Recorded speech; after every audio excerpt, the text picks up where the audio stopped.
Okay. And when the left side of the heart stops working, it's the first one that stops working.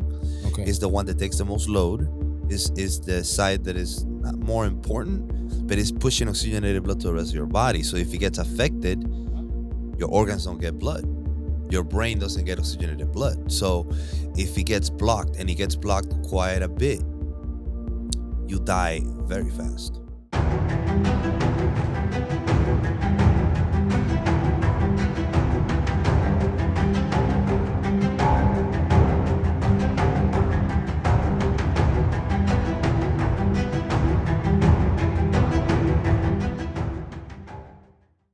Welcome to the Nurse Multiverse podcast. My name is Gene. Today we're going to be covering the coronaries, valves, and MIs. So we're going to be talking about heart circulation. We're going to be talking about heart supply of oxygen, and we're going to talk about what happens when that supply gets interrupted. All right, so the first thing we want to cover is the coronaries. They are called the coronaries because they wrap around the heart. If you flip the heart upside down, it looks like a crown. These are the coronaries. This one, this one. All right, so the coronaries separation. All right, you have the left main coronary artery, which is this one, comes out of the aorta, and it supplies blood to the left side of the heart. That coronary artery divides into two, and in that we include the left anterior descending artery, also known as the LAD, also known as the Widowmaker. Then we have the circumflex artery, which encircles the heart muscle, and it supplies blood to the outer side of the back of the heart, right there. Then we move on to the right side. The right side of the heart gets fed by the right coronary artery, or RCA, and it divides into the following branches: the right posterior descending artery, which is this one, and the acute marginal artery, which is that one. The LAD and RCA supply blood to the middle of the heart, also known as septum. Now we're going to talk about something called coronary artery bypass graft, which is also known as a cabbage. And what they do with this is to treat coronary artery disease. So basically what happens is your arteries will get clogged, either by different situations, which we're going to talk about. And what the doctor does is, let's say that the blockage is right here, the doctor will put a different vessel that they harvest from your body, and they bypass the blockage. You got a block here, you got a block there. So a cabbage is when you say what kind of cabbage is, you say cabbage times 3, cabbage times 4, cabbage times 5, and that number indicates the amount of bypasses that the doctor had to do. You can go all the way to 5 or 6. So CAD, or coronary artery disease, is the narrowing of the coronary arteries, and is caused by plaque made out of cholesterol deposits in the lumen of the artery. This is why when your cholesterol is high, you are at risk for this. And it could be blood clots as well. So if a blood clot travels and it occludes the artery, you will have that problem as well. Coronary artery disease is linked to the following conditions: diabetes, hypertension. Usually hypertension might be due to stenosis. Stenosis is a narrowing of the artery. Lack of exercise, smoking, or thrombosis. Thrombosis is clot formation. A less invasive procedure than the cabbage, because for the cabbage, they got to do an open heart procedure, which is they open your chest and they open your ribs. So it's very invasive. So before they do this, we were talking about stenting and who invented it on podcast number 2. So we're just going to explain that a little bit more. So stenting. Before receiving a cabbage, patients often have stents placed in the coronaries to alleviate coronary stenosis. So basically what it does is they put a little tube. They expand it right on where the stenosis is, so that the blood can travel freely. This procedure is safer because they do something called minimally invasive procedure, which the recovery is faster. You go home faster. A lot of times it's not possible depending on the severity of your CAD. If your coronary artery disease is basically unstentable, meaning that the doctor cannot open that clot, then they have to do a bypass. Okay, so just to cover one more time, we got the aorta. The aorta feeds into the coronaries. The coronaries keep the heart full of oxygen. Um, we're going to talk now about the valves on the heart. All right, you got four valves. You got the mitral valve, the aortic valve, the tricuspid valve, and the pulmonary valve. All right, this is how they look on the side. This is how they look straight up. These are all one way valves, meaning that the blood travels one way through the valve. You can have different diseases where it affects the valves where they're not opening and closing correctly, and when that happens, you get affected. So, the aortic valve, blood flows from the left ventricle to the aorta and then to the arteries. All right, like this, that way. And then after it goes to the ascending aorta, it goes through the aortic arch to feed your brain and your organs on your upper body. And it also goes into the descending aorta to feed your intestines and everything in the lower body. The mitral valve, blood flows from the lungs to the left atrium. So the oxygenated blood comes out from the lungs, moves into the mitral valve, fills the left ventricle, then the left ventricle pushes it to general circulation. We're going to talk about the right side now. The right side, you got the pulmonary valve, and blood flows from the right ventricle to the lungs. Then it comes back from the pulmonary veins to the left side, right? And then we got the tricuspid valve, which blood is carried to the right atrium by the veins, the superior and inferior vena cava. The superior vena cava is bringing blood from your upper side of your body. The inferior vena cava is bringing blood from the lower side of your body. And that will cover valves. Okay, guys. So the way the circulation of the heart works is blood comes to the right side, fills the right atrium, moves into the right ventricle, goes to the lungs, comes back from the lungs, fills the left ventricle, and then it gets fed to the rest of the body. And the last thing we want to cover about today is MIs. We already covered ejection fraction on the podcast number 3. So we're just going to talk about MIs. MIs stand for myocardial infarction, and this is caused by a lack of oxygenated blood to the heart muscle. What I mean by that is if the coronaries get affected and there's not enough blood going to the heart muscle starts dying. This is treated by stenting or CABG, like we talked earlier. Types of MI. Types of MI include ST segment elevation, myocardial infarction, or STEMI. And we covered the 12 lead EKG is where you diagnose if it's a ST segment elevation or not. So you have the non-ST segment elevation myocardial infarction. And unlike a STEMI, the affected artery is only partially blocked in a STEMI. So if you have a N-STEMI, which is non-ST elevation myocardial infarction, there's still a little bit of blood going through it. And this is how they decide between a CABG and a stent. Because if you have an N-STEMI, you can do a stent. If you have a STEMI, you possibly wouldn't be able to do a stent, and they have to put a graft.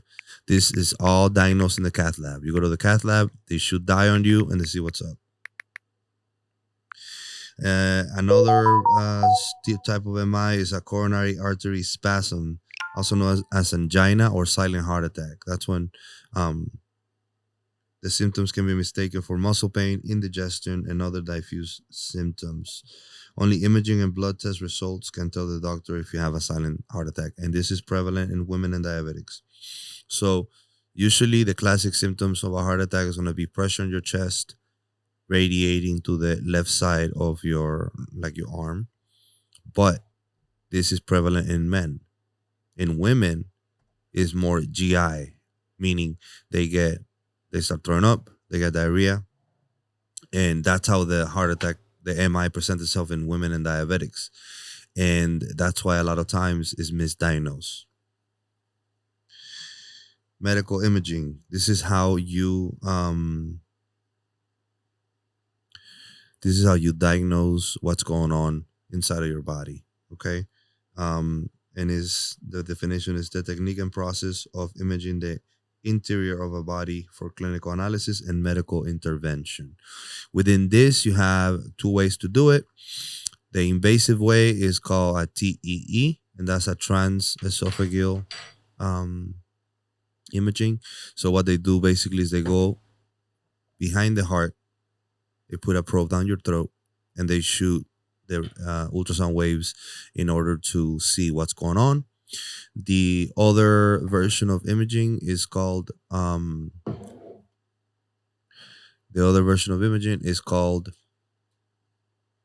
a transthoracic imaging, and with this one they put a probe and look at the front side of your heart. So this is the ways the doctors diagnose heart attacks and blockages. And that brings the end of the lecture part of this. So what do you think, Jay? Is there anything that I should cover more, or anything that doesn't make sense? Did I go too fast, maybe? I think everything makes sense. I think you can go over you can go over a couple of things that could be better, not better explained, but talk about. What would you like to talk about? So let's go back to the other the circulation inside of the heart. Yes, yeah. That Okay. I think that's very. The heart is a interesting. beautiful pump. Like I love drawing it, and it's very cut and dry, and I love the way the blood moves and how it works. Because what happens is the left atrium and the right atrium fill with blood at the same time. Then one fills with blood a little bit first than the other one, but they basically both push down into the ventricles at the same time, and then the both ventricles contract and they push the blood out at the same time. They fill in with blood at the same time, but it's different blood, right? Yes, on one side you have non-oxygenated blood, which is the right side, and on the other side you have oxygenated blood, which is the left side. Did we talk about that on the? No, we didn't talk about that on the first one, right? On the first podcast, No, we didn't. We talked about it No. on this one, but this one got erased, and we had we to redo were it. redoing it. That's why I went a little faster this No time. I think. problem. I think Like I wanted to cover this before what we did on the third podcast. Yeah. Because in the third podcast I was talking about heart rhythm, and that was like something that I wanted to cover before I went. So here. this is the third one. You This is know the what I mean? fourth one. No, this is the third one. We uploaded number one. Yes. This is the third one, and the one we did past was supposed to be the fourth one. Yeah, but that's gonna be so this It's fine. is the third one. It's fine. Each episode can stand alone, anyways. Yeah. But the interesting thing here, and I think I had asked you about it before, was the side of the, I think you call it blue blood. Yeah. And that the blue blood is the blood that's not oxygenated, right? Yes. And we had talked about, Remember the LAD that we were talking about? The Widowmaker? yes. Yeah, it's very important because the Widowmaker or LAD is stemming from the left. That's an actual artery, right? The what is it? These are all the coronaries are all arteries. Okay, but the LAD, that's the name of the artery. That's the name of the Widowmaker. Is the left anterior descending artery, left anterior descending. and this is feeding blood directly to the left side of the heart. Okay. And when the left side of the heart stops working, it's the first one that stops working. Okay. Is the one that takes the most load. Is the side that is not more important, but it's pushing oxygenated blood to the rest of your body. So if it gets affected, your organs don't get blood. Your brain doesn't get oxygenated blood. So if it gets blocked, and it gets blocked quite a bit, you die very fast. Nowadays, with all the advancements, we can prevent it. But let's say you have non-specific heart attack, like an NSTEMI or angina that we were talking about earlier. Non-specific. What do you mean by that? And so a specific one is when you go, you have very clear symptoms, Okay. pressure on your chest and your left, radiating to your left arm, it hurts. That is the textbook symptom of a heart attack. Then they do a 12 lead EKG, which we covered on that last episode, and it shows an ST elevation, meaning there's a segment of your EKG that it has an elevation that it shouldn't be there. And that tells you that there's a blockage somewhere in the LAD. So people can have heart attacks and that they don't have obvious symptoms? Yeah, that's the NSTEMI. So usually that's non-ST elevation. So you can't see it on the EKG. It doesn't show up. And then a lot of times patients will present with diffuse symptoms.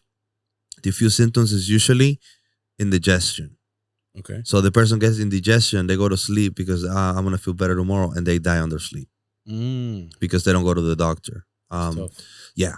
And it happens a lot to women and to diabetics. It's so the prevalent signs and symptoms for females, because of the hormones, the estrogen acts in a specific way that we're going to cover at some point, and they don't show an ST elevation, and they don't show pressure on the chest radiating to the left arm. I see. And because of the way medicine works, most of the studies are done in men for years. So we have 100 years of data on men and 50 years of data on women, which makes the women harder to diagnose. I see. That's got to be tough. Okay. Yeah. Like that's why a lot of times women have a higher rate of death, because if you misdiagnose an NSTEMI, then it becomes a STEMI, but you already did the 12 lead, so you don't think it's a heart attack, but it is a heart attack. It can get complicated. I see. So it's we need to catch up on women's studies, basically. Okay. You know, because like I don't know what the year is. I'm not gonna say that, but past a certain year, we started doing studies on both cohorts, but for a long time we didn't. So we know a lot more about the male heart attack than the female heart attack. Okay. And that's why it's also dangerous for diabetics, because they have less. So basically, what sugar does, and we're gonna cover diabetes soon. Yeah. Glucose accumulates at the end of your nerve endings, and you don't feel as much as you do because it's blocked by sugar. So it's kind of numb. Okay. So you get a heart attack and you don't feel it. You get a little diarrhea, a little throwing up, and you're like, I'm going to bed, and then you don't wake up. When I was 18, I think my girlfriend was diabetic. You thought? Or she was? She didn't have any feelings.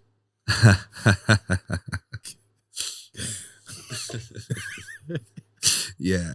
Okay. All right. So let's talk about the medical imaging. Oh, yeah. I need to pull something up for that. Go ahead, pull it up. You got your... Yeah. We don't need to show it. I just... Oh, you got it on your thing. Okay. Yeah. I forgot, no problem. To take a picture. Yeah, that's fine.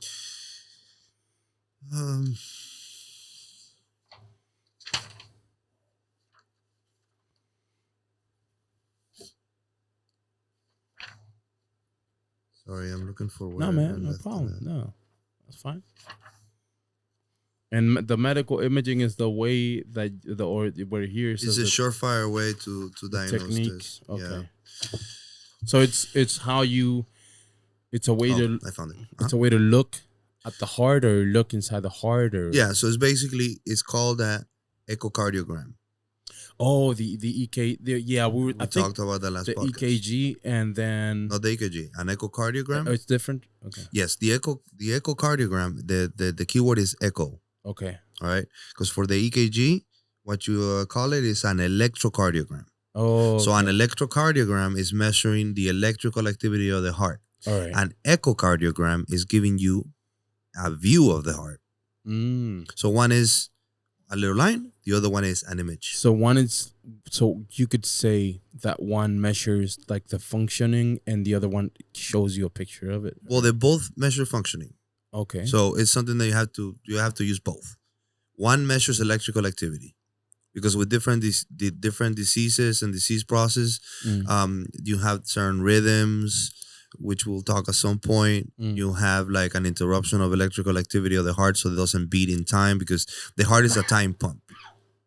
It goes Okay. at a certain timing, and you cannot diagnose timing using an echocardiogram. I see. With the echocardiogram, what you're looking at is the supply of blood to the heart, Okay. and there's two types. You have they're both use they both use ultrasound technology. Okay. Ultrasound technology, just to remind you, is waves get shot through the probe, sound waves, and there's this thing called piezoelectric crystals. It's like science fiction stuff. Okay. Sound travels through this, it goes through your body, and they return to the probe, and that gives you the image. It's like sonar. They use this technology for oil and gas. Okay. And this is what the bats use in order to do. They call it echolocation. Okay. So it's the same kind of. It's that kind of. A lot of medical devices and advancements are used from nature. That's why a lot of times I talk about how beautiful nature is and how perfect it is in creation. And most of the best devices mimic mimic biological anatomy. Okay. Okay.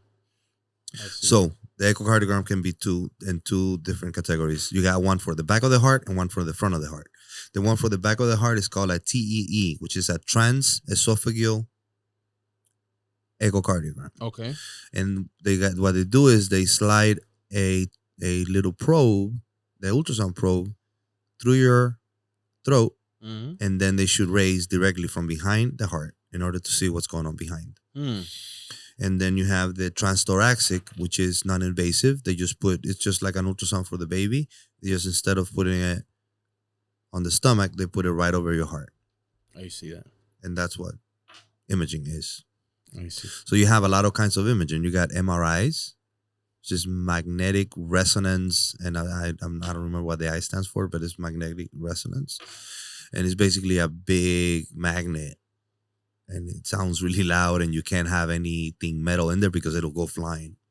You can kill somebody.